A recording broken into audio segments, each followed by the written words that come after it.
नमस्कार दोस्तों, स्वागत है आप सभी का हमारे YouTube चैनल जिसका नाम है AMPCS में। दोस्तों, जैसा कि आप सभी लोग जानते हैं, अपनी इस वीडियो के माध्यम से हम हाल ही में चर्चा में रहे टॉपिक या फिर जनसत्ता अथवा दैनिक जागरण न्यूज़पेपर के एडिटोरियल के आर्टिकल को डिस्कस करते हैं, जो कि हमारे किसी भी PCS एग्ज़ाम के मेंस पॉइंट ऑफ व्यू से बहुत ज़्यादा इम्पोर्टेंट होते हैं। दोस्तों, पिछले कुछ दिनों में मैं ये ऑब्ज़र्व कर रहा हूँ कि जो न्यूज़पेपर में आर्टिकल आ रहे हैं, वो बहुत ज़्यादा जनरलाइज़्ड टॉपिक हैं, ठीक है? उन टॉपिक्स पे क्वेश्चन आने की संभावना या तो बहुत कम है, अथवा अगर उन टॉपिक्स पे क्वेश्चन आता है, तो आप उन्हें भली-भाँति अटेम्प्ट कर पाएँगे। इसीलिए हमारी एक कोशिश है कि हम अपने इस डिस्कशन के माध्यम से उन टॉपिक पे अच्छा डिस्कशन आप तक पहुंचाएं जिनकी एग्ज़ाम में आने की संभावना बहुत ज़्यादा है, और अगर एग्ज़ाम में ऐसा कोई क्वेश्चन आता है तो आप उसे अच्छी तरह से अटेम्प्ट कर सकें, एक एवरेज पर्सन से आप बेहतर लिख सकें।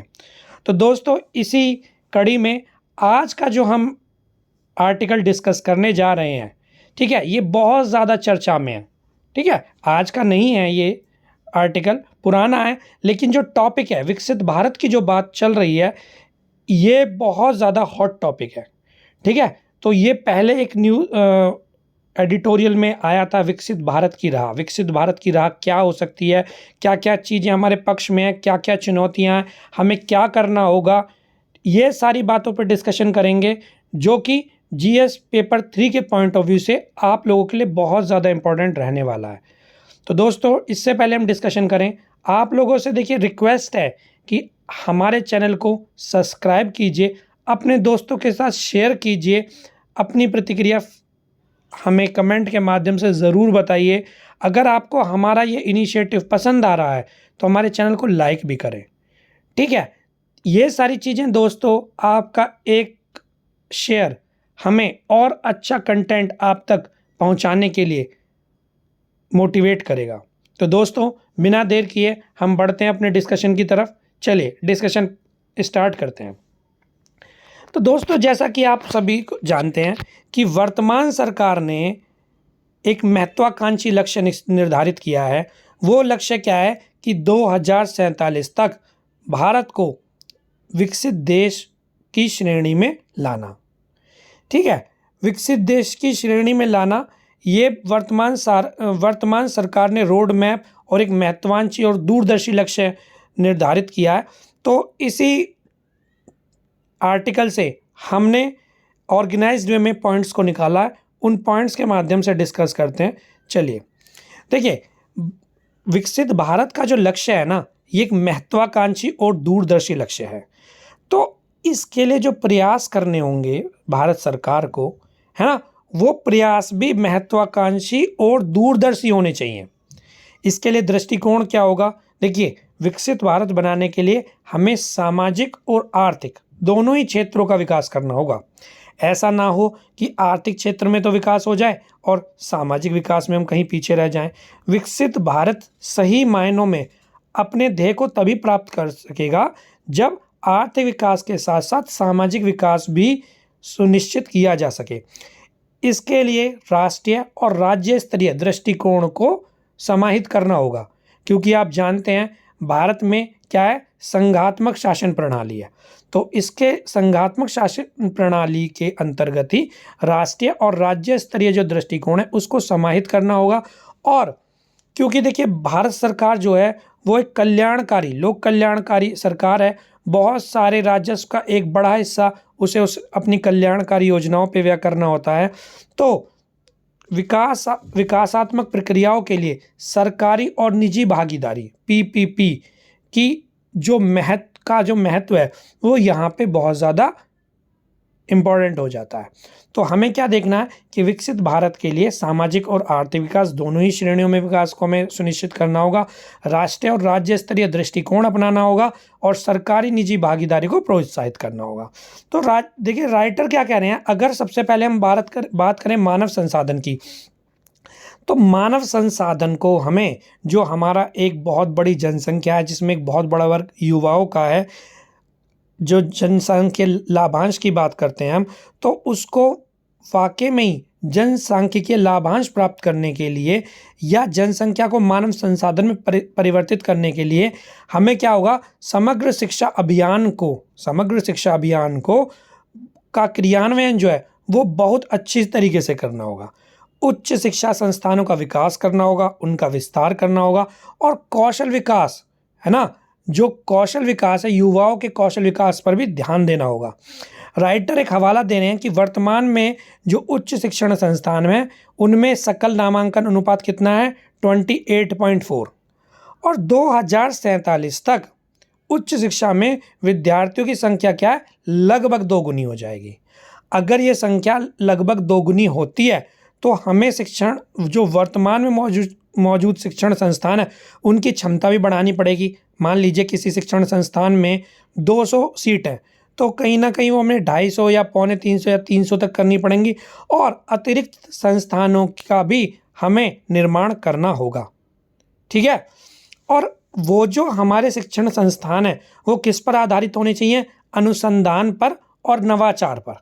ऐसा नहीं घिरसी पिटी एजुकेशन सिस्टम जो हमारी पद्धति है उसको हम फॉलो कर रहे हैं, केवल रटंती विद्या चल रही है, नहीं, हमें अनुसंधान और नवाचारों पर बहुत ज़्यादा फोकस करना होगा, तभी हम जननांकीय लाभांश की स्थिति में होंगे।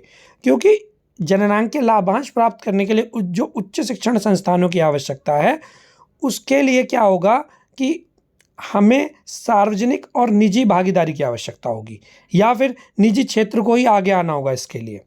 क्योंकि राज्य की जो वित्तीय स्थिति है वो बहुत तंग है। जैसा कि अभी हमने डिस्कस किया कि राज्य को अपने राजस्व का एक बड़ा भाग कल्याणकारी योजनाओं पे खर्च करना होता है ना। तो जननांकीय लाभांश प्राप्त करने के लिए उच्च शिक्षण संस्थानों की आवश्यकता होगी, जो कि किस पर आधारित होने चाहिए, अनुसंधान और नवाचार पे। और इन शिक्षण संस्थानों की स्थापना के लिए हमें सार्वजनिक निजी भागीदारी को प्रोत्साहित करना होगा, और निजी क्षेत्र इसके लिए आगे आए उसको भी प्रोत्साहित करना होगा। जो नई राष्ट्रीय शिक्षा नीति है हमारी, है ना, 2020, उसमें कौशल विकास पर जोर दिया गया है। शहरी ग्रामीण शिक्षा विभाजन को दूर करने का उसमें लक्ष्य है। गुणवत्तापूर्ण शिक्षा के साथ साथ व्यावसायिक प्रशिक्षण का भी उसमें प्रावधान किया गया है।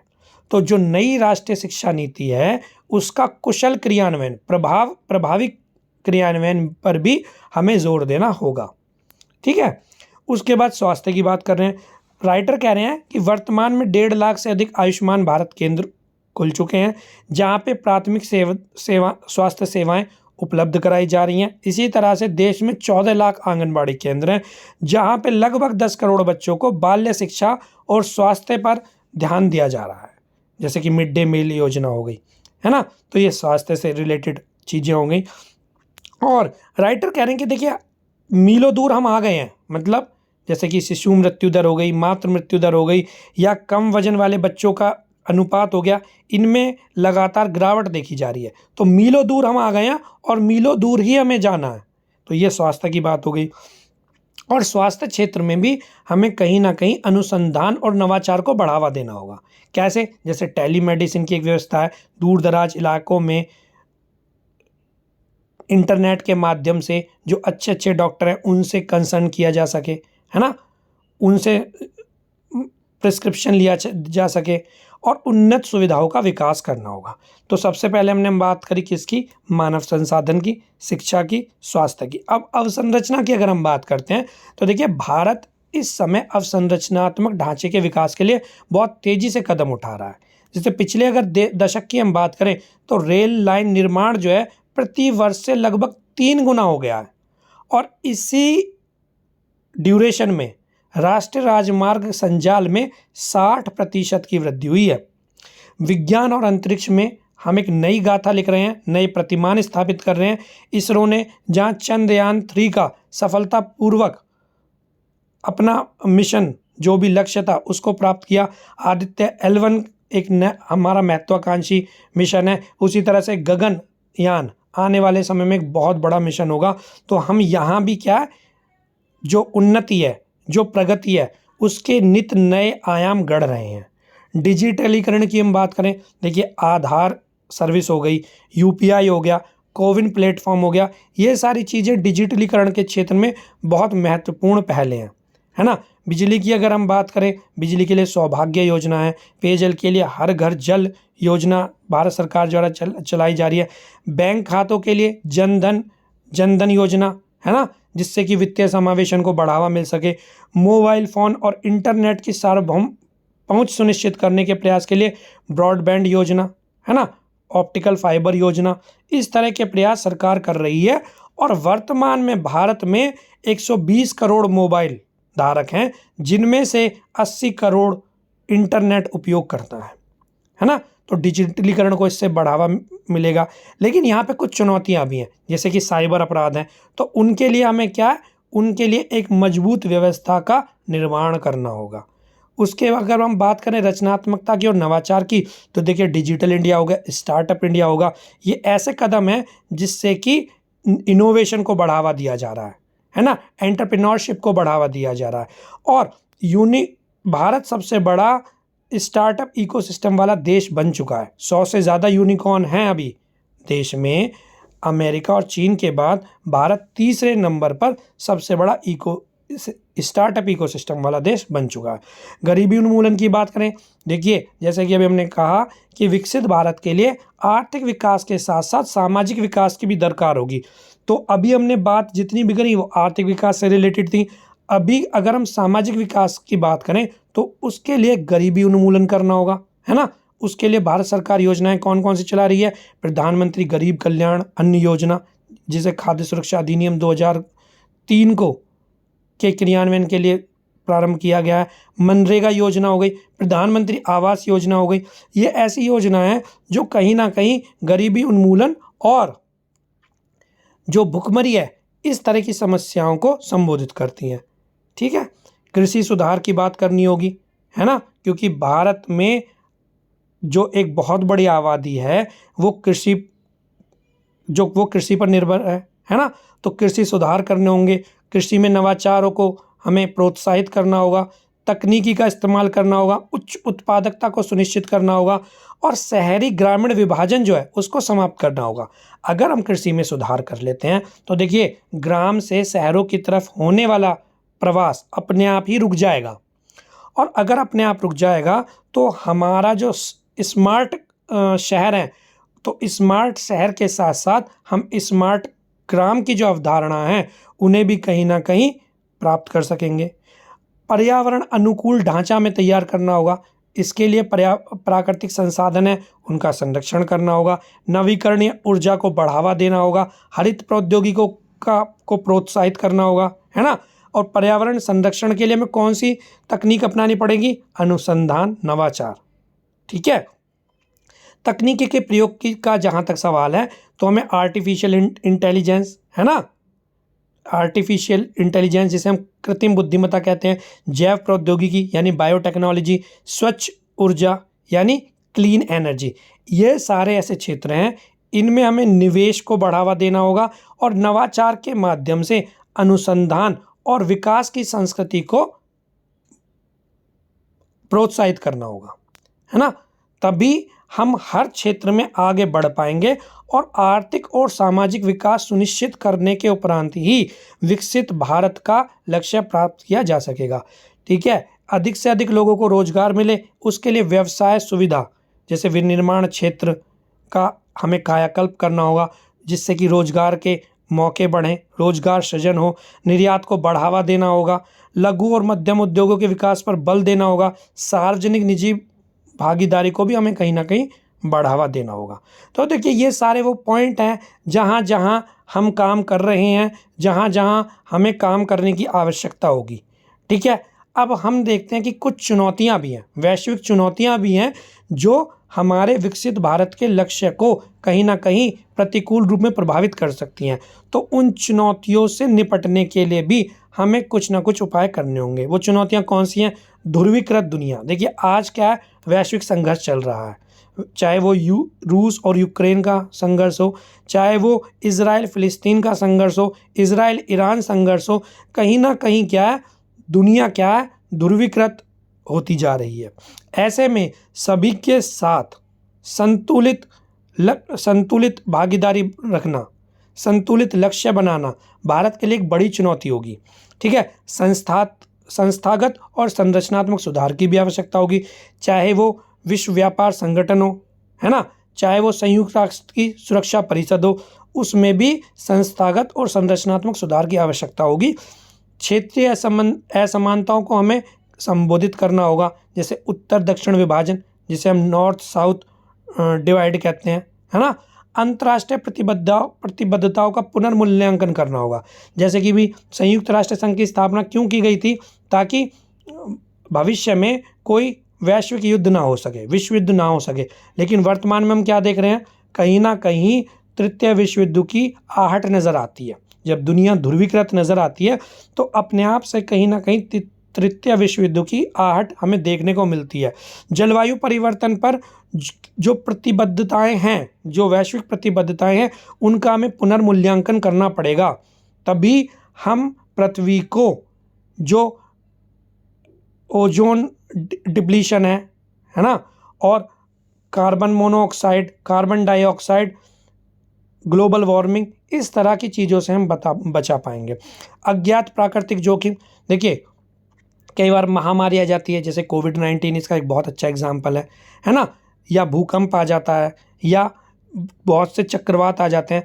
तो अज्ञात प्राकृतिक जोखिमों के लिए भी हमें एक क्या करना होगा, इसके लिए भी हमें तैयार रहना होगा, इसके लिए भी हमें तैयारियां रखनी होंगी।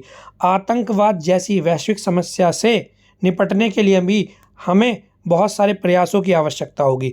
साम्राज्यवाद, जैसे कि चीन की जो साम्राज्यवादी नीतियां हैं, है ना, तो उनसे भी निपटने के लिए हमें अपने आप को सक्षम बनाना होगा, तभी हम वास्तविक अर्थों में विकसित भारत के लक्ष्य को प्राप्त करने में सक्षम होंगे। तो दोस्तों, ये था हमारा आज का डिस्कशन, जिसमें हमने देखा कि कहाँ कहाँ हमें काम करने की आवश्यकता है, कहाँ कहाँ हम बहुत अच्छा कार्य कर रहे हैं, और कौन कौन सी वैश्विक चुनौतियाँ हमारे सामने हैं जो हमारे इस लक्ष्य को कहीं ना कहीं प्रतिकूल रूप में प्रभावित करती हैं। तो दोस्तों, आशा करते हैं कि आपको हमारा आज का ये लेक्चर पसंद आया होगा, जो जीएस पेपर 3 के पॉइंट ऑफ व्यू से बहुत ज़्यादा इम्पोर्टेंट रहने वाला है। इस बार जीएस पेपर 3 के जो क्वेश्चन पेपर होगा मेंस का, उसमें कहीं ना कहीं विकसित भारत को लेके क्वेश्चन बनेगा ही बनेगा।